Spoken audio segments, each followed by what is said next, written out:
देश की आज़ादी में लाखों लोगों ने अपने प्राण न्योछावर किए थे। उन्हीं महान सेनानियों में शहीद भगत सिंह भी एक थे।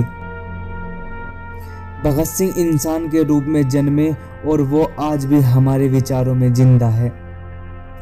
भगत सिंह का जन्म 27 सितंबर 1907 को पंजाब के जिला लायलपुर में बंगा गांव में हुआ था।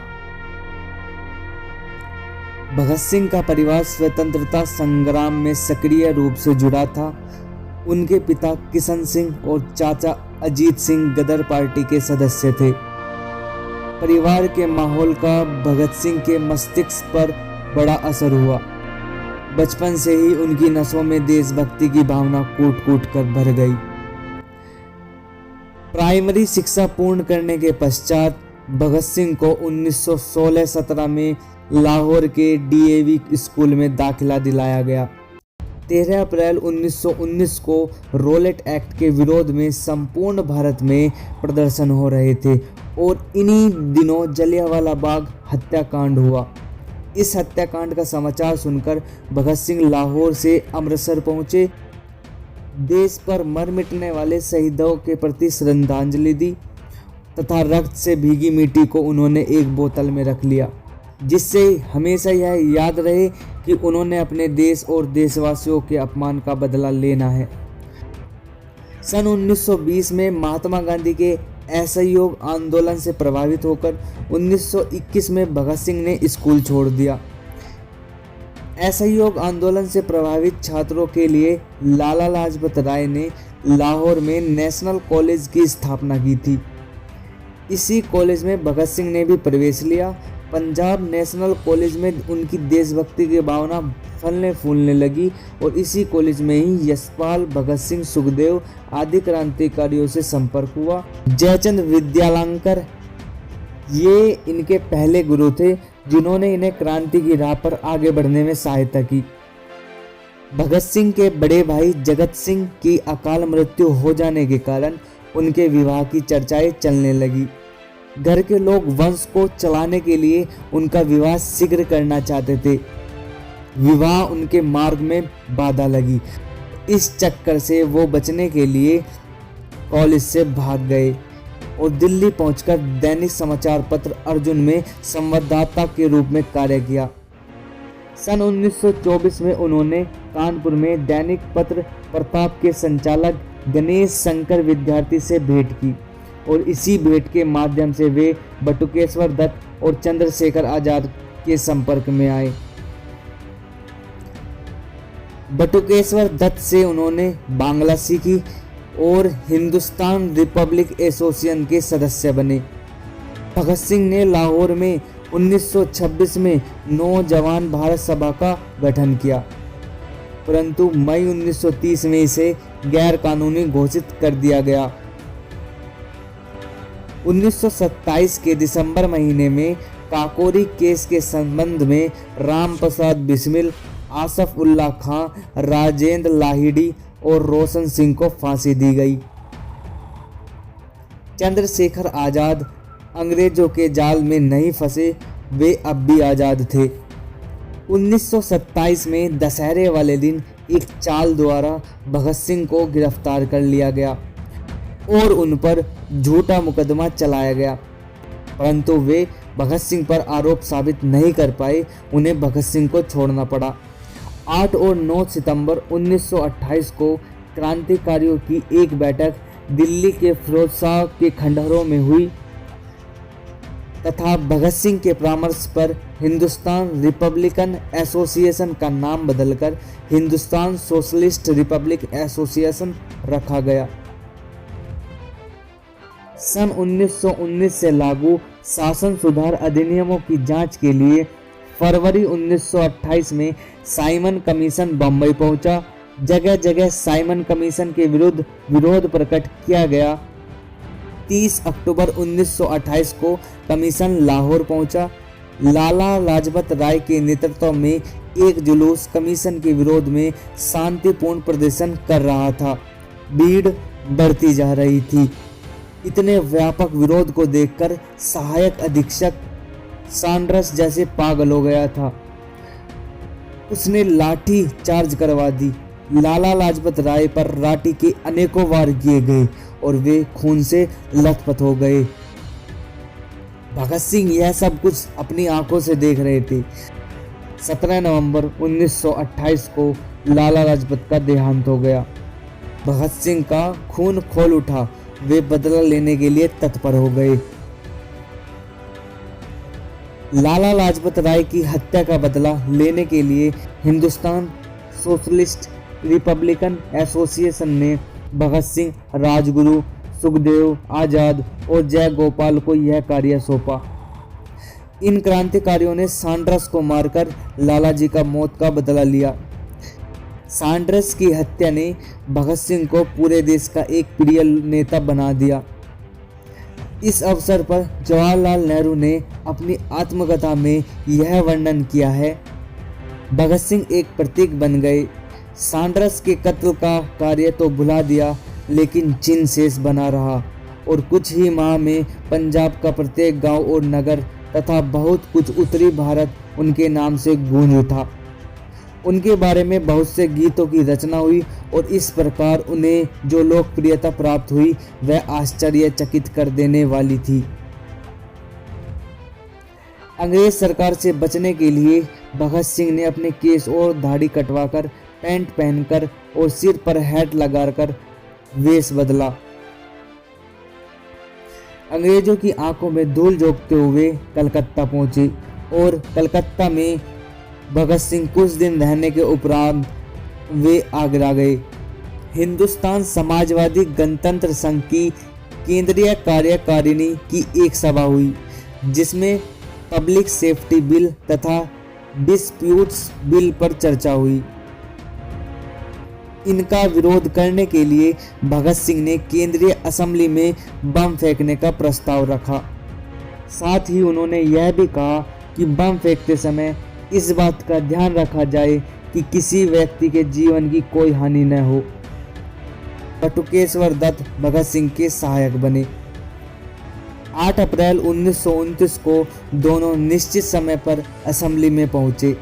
जैसे ही बिल के पक्ष में निर्णय देने के लिए असेंबली का अध्यक्ष उठा, भगत सिंह ने एक बम फेंका, फिर दूसरा, और दोनों ने नारा लगाया, इनकलाब जिंदाबाद, इनकलाब जिंदाबाद, साम्राज्यवाद का नाश हो, इनकलाब जिंदाबाद, साम्राज्यवाद का नाश हो। और इसी के साथ अनेक पर्चे भी फेंके। बम फेंकने के उपरांत इन्होंने अपने आप को गिरफ्तार कराया।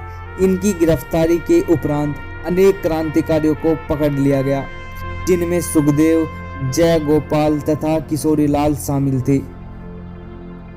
भगत सिंह को यह अच्छी तरह मालूम था कि अब अंग्रेज उनके साथ कैसा सलूक करेंगे।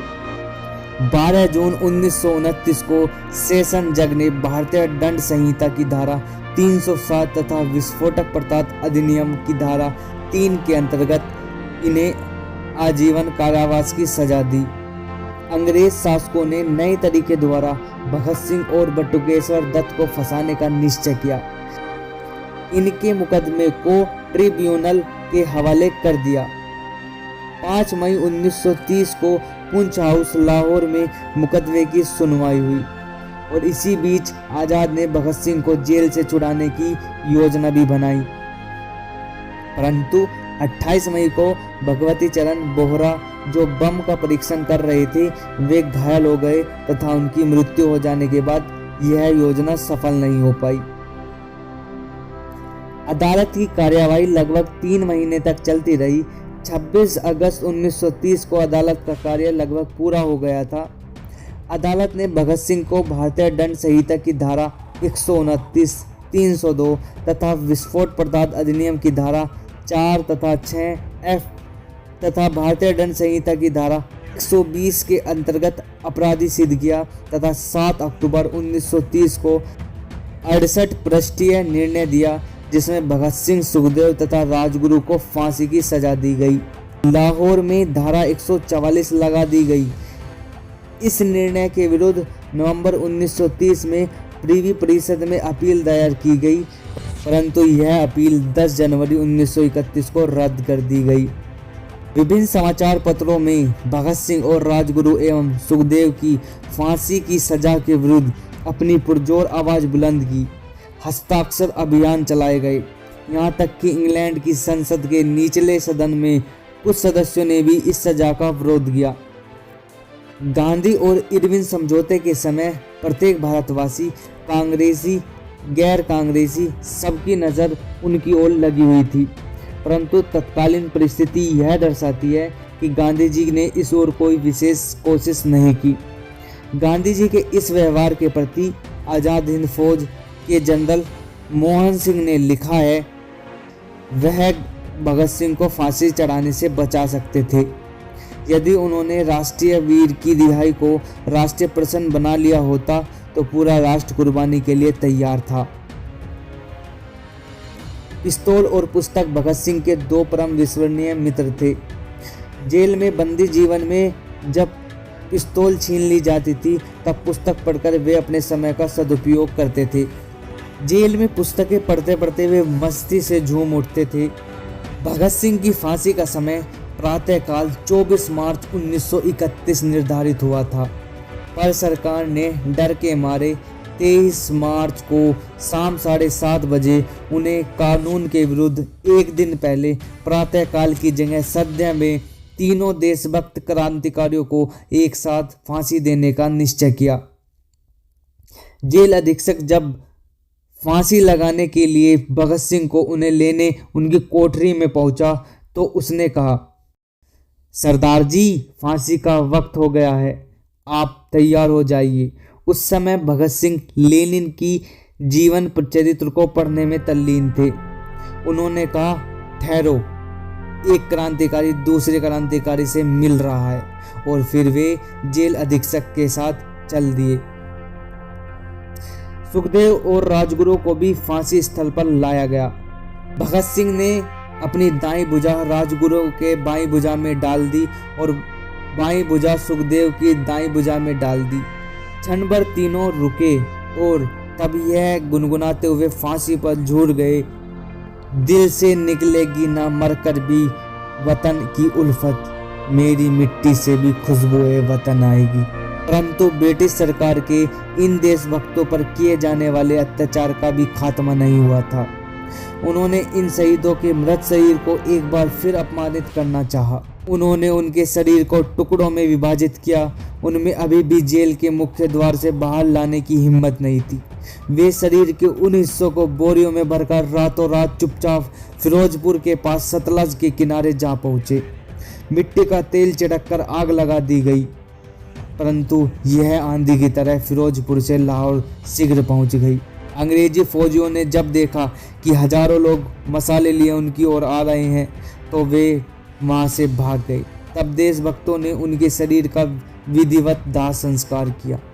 भगत सिंह की शोहरत से प्रभावित होकर डॉक्टर पट्टाभी सीतारामैया ने लिखा है, यह कहना अतिशयोक्ति नहीं होगी कि भगत सिंह का नाम भारत में उतना ही लोकप्रिय था जितना कि गांधी जी का। भगत सिंह और उनके साथियों को फांसी दिए जाने पर लाहौर के उर्दू दैनिक समाचार पत्र पयाम ने लिखा था, हिंदुस्तान इन तीनों शहीदों को पूरे ब्रिटानिया में ऊंचा समझता है। अगर हम हजारों लाखों अंग्रेजों को मार भी गिराएं तो भी हम पूरा बदला नहीं चुका सकते। यह बदला तभी पूरा होगा जब तुम हिंदुस्तान को आज़ाद करा लो, तभी ब्रिटानिया की शान मिट्टी में मिलेगी। ओ भगत सिंह, राजगुरु और सुखदेव, अंग्रेज खुश हैं कि उन्होंने तुम्हारा खून कर दिया, लेकिन वो गलती पर है। उन्होंने तुम्हारा खून नहीं किया बल्कि अपने ही भविष्य में छुरा घोंपा है। तुम जिंदा हो और हमेशा जिंदा रहोगे। भगत सिंह पर जन्मभूमि को गर्व है। भगत सिंह ने अंग्रेजों के दांत खट्टे कर दिए थे।